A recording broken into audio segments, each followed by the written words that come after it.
attempt one to show you how to make a screensaver kind of animation using 001 Game Creator.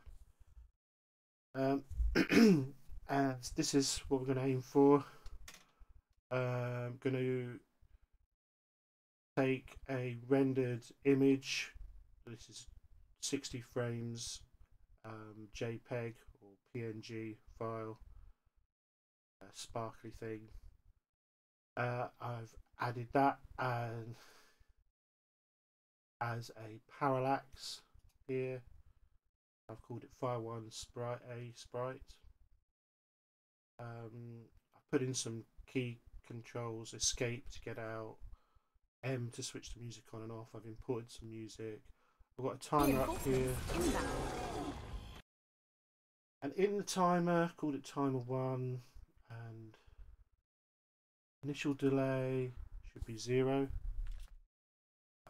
And in the initial timer script, change the character, the actor, to invisible, toggle the music, play music, and put the music toggle as switch as on, and set the timer counter as 0.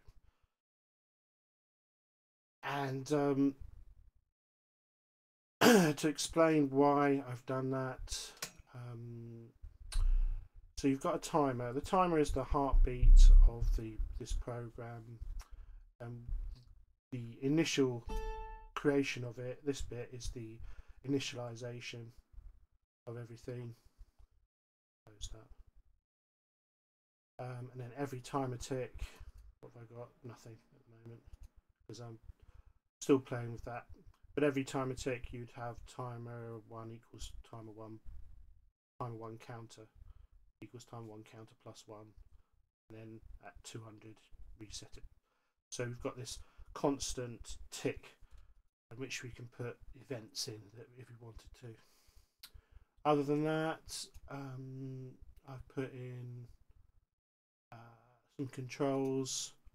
I switched the controls around, so menu is now U.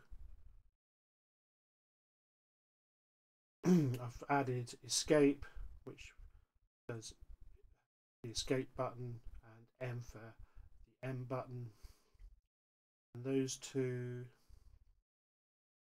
lead to from controls to input triggers, regular game. Added them, and I'm going to go through this again, but this is just the overview.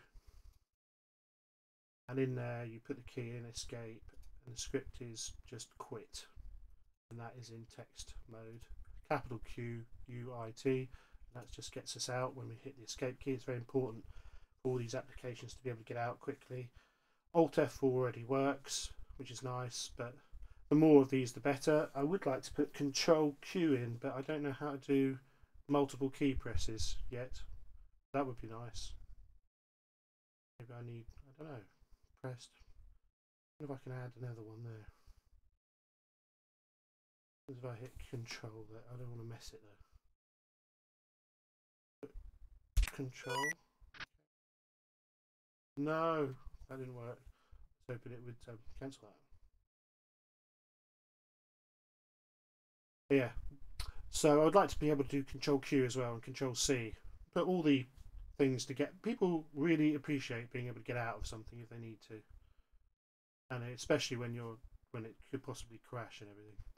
So let's give this a test. I've imported it. I've put the timer in. I've reset the grid.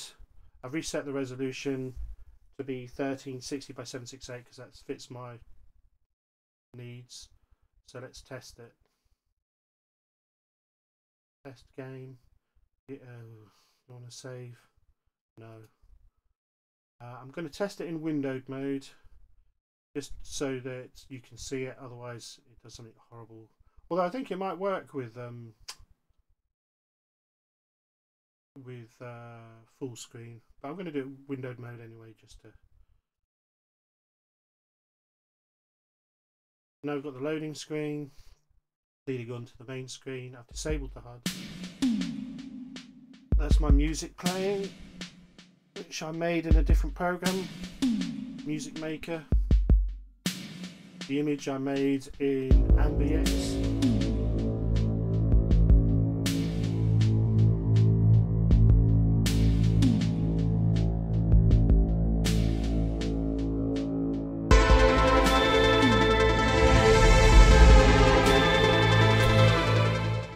I just pressed M to switch the music off because I put that in, and now I'm going to hit escape and get out of it. And that is how to use Game Creator to create a kind of screensaver. But you can use this for background, maybe you have a menu system or an intro to the game, or put your logo here or something. So there's a lot of uses for this. There are some pretty key limitations before we get too excited. 60 frames is all I could manage before it all started falling to pieces, which is a shame. I would quite like to be able to flip this sprite and have it go over there. You know, basic mirror or zoom abilities would be good, just to script them in. I'd like to be able to, as soon as this one finishes, have another one and maybe have them in layers of parallax layers, so that it goes from fire 1 to fire 2 and just flips them round, so they're all playing but they just flip round, so that then I could stack like 60 frames and 60 and 60 and 60. File size is an issue. This 60 frames of animation took roughly about 100 megabytes, which makes for a very big game. But on the flip side of that, by pre-rendering, you can have incredibly complex things that would take an hour or two to, I mean, this takes about 30 minutes to an hour to render on an i5, this image, this sequence. So you can have things that would just, you can't do programmatically, you can do as a bitmap, as a rendered sequence from your 3D package or whatever image package. So you can achieve a lot. Obviously, what would be nice is to be able to draw dots and lines and be able to programmatically do add things. A bit like that was what I was originally aiming for, but this is a nice start. So this is what we're aiming to do, and hopefully next video will be me showing you how I did it.